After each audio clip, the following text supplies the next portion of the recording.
कहते हैं एक बार एक व्यक्ति एक पंडित जी के पास गया और पंडित जी से जाकर के बोला कि पंडित जी मुझे राम कथा करवानी है। पंडित जी ने कहा ठीक है बेटा, राम कथा के लिए मैं तैयार हूँ, लेकिन पंडित जी पूछ बैठे कि बेटा ये भी बताओ कि किस खुशी में तुम राम कथा करवाना चाहते हो।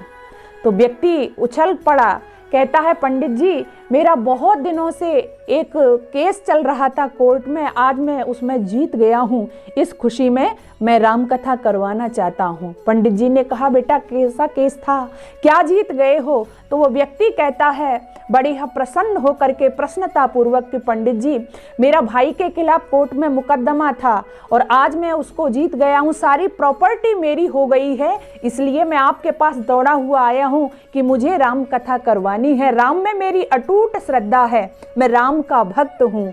पंडित जी ने मुस्कुराते हुए कहा बेटा तुम राम के भक्त हो ही नहीं सकते।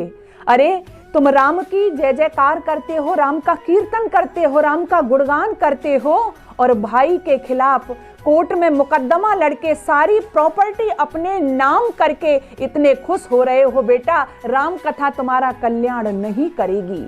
ठीक सज्जनों, हमें भी इस प्रसंग से शिक्षा लेनी है। आज समाज में यही हो रहा है, हम राम के भक्त तो हैं लेकिन राम के आचरण को, राम की मर्यादाओं को, राम के गुणों को अपने जीवन में नहीं लाते।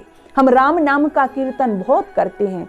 मेरे भगवान श्री राम का जीवन बड़ा महान था, बड़ा उत्तम था, सारी दुनिया के लिए वो आदर्श है, लेकिन हमने केवल कीर्तन तक ही उसको छोड़ दिया। सीताराम सीताराम सीताराम कहिए, जाई बिध राखे राम ताई बिध रहिए। अगर हमने जरा सा इसमें परिवर्तन कर लिया होता, क्या सीताराम सीताराम सीताराम कहिए और जाई बिध रहे राम ताई बिध रहिए, जाई बिध रहे राम ताई बिध रहिए। यदि इस वाक्य को, यदि इस लाइन को हमने जीवन में धार लिया होता तो हमारे समाज का, हमारे देश का नक्शा ही कुछ होता। राम का जीवन, उनका कोई भी क्षेत्र यदि हम देख लें, पदे पदे पर हमको शिक्षा देता है, मर्यादाओं में बंधा हुआ नजर आता है।